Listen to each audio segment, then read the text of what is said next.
বাংলায় তো নির্বাচন। হুম পশ্চিমবাংলায় কে ক্ষমতায় আসতে চলেছে? দিদি টিএমসি। কেন?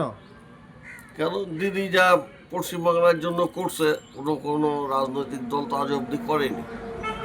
হ্যাঁ, করেনি।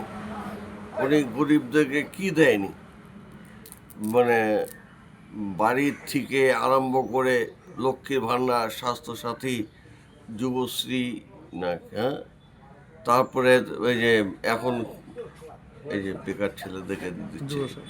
যুবসাথী, হ্যাঁ, তারপর স্বাস্থ্যসাথী, প্রচুর ও যা দেওয়া দিছে কোনো সরকারের আমলে এত জিনিস দেওয়া মানে কেউ পায়নি। বাড়ি বাড়ি রেশন পৌঁছায় দিচ্ছে। হ্যাঁ, ভারতবর্ষের অন্যান্য স্টেটেও তো বিজেপি আছে। বিজেপি তো প্রতিশ্রুতি দিচ্ছে পশ্চিমবঙ্গবাসীকে। তাহলে বিজেপি বা কেন ক্ষমতায় আসবে না? যে ও তো যতগুলা দিছে ও তো একটাও পূরণ করেনি। ওর যেসব রাজ্যে ও ডবল ইঞ্জিনের মানে সরকার, সেই সব জায়গাতেই দেখুক না তারা সঠিকভাবে পাইছে নাকি।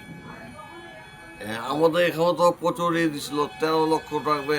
প্রথমে উনি ক্ষমতাতে আসলো যে সুইস ব্যাংকের টাকা উনি নিয়ে আসবে, নিয়ে এসে গরিবদেরকে দিবে। উনি কি আজ অবধি সুইস ব্যাংকের টাকা নিয়ে আসে? এই অবধি খবর নিয়ে দেখুক, আগের তুলনায় দ্বিগুণেরও বেশি হয়ে গেছে।